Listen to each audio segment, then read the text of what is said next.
Importância da ordem. A ordem é fundamental. Pela lógica, as nossas ações deveriam trazer sempre um resultado satisfatório, mas às vezes algum episódio atrapalha. Quando isso acontece, meditando um pouco, veremos que estávamos trabalhando fora da ordenação metódica a ser seguida para que o empreendimento seja realizado com sucesso.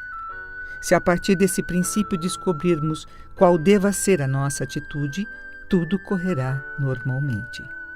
Portanto, ter o Tia Shokaku desenvolvido significa sermos capazes de perceber com facilidade o fator ordem, que exerce grande influência na nossa vida. Para termos certeza de que estamos agindo dentro da sequência natural dos acontecimentos, o exemplo mais simples está na constatação de que, às vezes, mesmo ministrando jorei, não obtemos curas, algo até meio estranho. Insistindo na observação, verificamos que estávamos fora do ponto focal ou da ordem, a qual precisa estar sempre de acordo com a lógica. Havendo então, por exemplo, muitas pessoas contrárias ao jorei para um doente, ou mesmo, se o pensamento do próprio paciente não o aceita, quer dizer que não existe coerência. Consequentemente, nada corre bem e a cura não acontece. Portanto, quando vocês observarem casos em que os resultados são insatisfatórios, irão descobrir a razão do insucesso, considerando apenas a questão da ordem. Olá, novamente, com minutos de luz, com o estudo dos ensinamentos de Meixo Sama. Hoje falaremos sobre um assunto que, na verdade, a gente dá muito pouca importância, mas ele é bastante ressaltado nos ensinamentos, que é a questão da ordem. Então, no ensinamento da ordem, Meixo Sama fala muitos exemplos, né? Está bem orientado direitinho. A questão de sentar-se no lugar, a disposição dos objetos no ambiente, obedecer a um bom senso em relação à ordem, né? Nós, aqui no Ocidente, a nossa religiosidade ocidental não ensina muito isso. A gente não tem uma noção de que, por exemplo, os objetos sagrados de um altar, para eles terem essa vibração sagrada, eles devem estar numa posição elevada, distante dos outros objetos. A pessoa põe, às vezes, num móvel da sala, junto com, né, bibelôs comuns, aquele cantinho. É lindo, né? O amor da pessoa na sua fé é linda, mas Meixo Sama ressalta, precisa, além desse carinho, ter a ordem correta. Se está fora da ordem, ao invés daquilo trazer benefícios, ele vai, ao contrário, trazer uma sensação desagradável para o ambiente. Mas o que eu quero ressaltar nessa leitura de hoje é esse trecho em relação ao jorei. Eu acredito que possa ajudar algumas pessoas que nós estamos acompanhando alguns casos e temos visto isso acontecer, né? De pessoas que têm dentro da sua família oposição ao jorei, oposição à cura com o jorei. E o caso fica bastante complicado, né?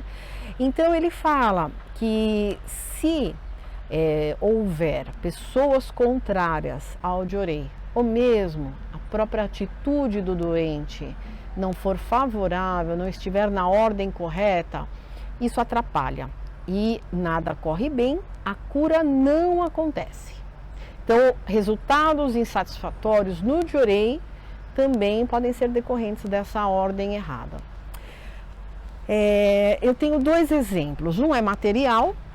Num dos ensinamentos, Meixo Sama fala em que na época em que ele tinha bastante atividade de dar assistência para as pessoas, até mesmo em casa, tinha o pai de um ministro que ficou doente e não melhorava. O ministro ministrava jorei, ele não melhorava, e aí pediu, por favor, Meixo Sama fez essa gentileza de ir até lá. Ele não fazia, porque ele falava que o ministro tinha que ter a responsabilidade, né?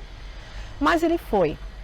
Chegando lá, a primeira coisa que ele observou eram os escritos sagrados espalhados na mesa, junto com outras publicações. E aí ele falou, enquanto tem ensinamento fora da ordem, o paciente não recupera a saúde. Primeira coisa que ele falou.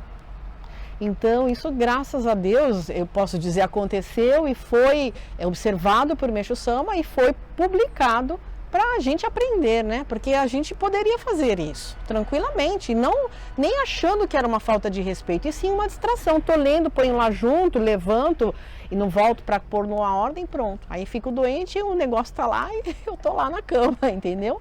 Então, esse exemplo maravilhoso para a gente aprender. Então, a ordem dos ensinamentos, quando eu constituí meu altar, por exemplo, no mesmo tokonoma do altar em que eu punha o chá, eu costumava ter os ensinamentos. Aí o reverendo falou, não pode, o ensinamento tem que estar acima, né? Ele não vai estar acima da imagem, mas ele não pode estar em cima do tokonoma, junto com o chá, junto com o incensário. Ele tem que estar na prateleira acima. Ele me ensinou e eu estou agora compartilhando com vocês. Ensinamento de Meixo Sama, ele é emanação de luz, ele tem que estar guardado adequadamente. Então, isso é muito importante, né? E o outro é esse aspecto mais espiritual. Um sonen dentro da sua casa, contrária à emanação, ele prejudica muito. Mas algo que é muito, muito prejudicial é o sonen do próprio paciente. Se a pessoa em purificação não tem profundo agradecimento a Deus pela graça que está recebendo, consciência da importância daquela limpeza para a sua saúde, a importância daquela limpeza para a sua elevação espiritual, se ela não está agradecida a Deus, ela forma um bloqueio espiritual, a canalização do Jorei perde o efeito. E isso eu vou convidá-los a ler um testemunho publicado no Evangelho do Céu, volume 4, em que fala sobre essa questão do sonen interferindo na recuperação do paciente. Na descrição deste vídeo vai estar o nome e a página desse testemunho, tá bom? Esse é, portanto, um assunto extremamente importante. Se vocês estiverem com uma purificação como que em banho-maria, ela demorando para melhorar, reflitam sobre o próprio pensamento e o coração. Agradeçam a Deus, mudem o pensamento. Ajoelhem na frente de Deus, do altar, e peçam que a luz atinja a alma para vocês terem força de suportar o que tem que passar, tá bom? Muito obrigada a todos.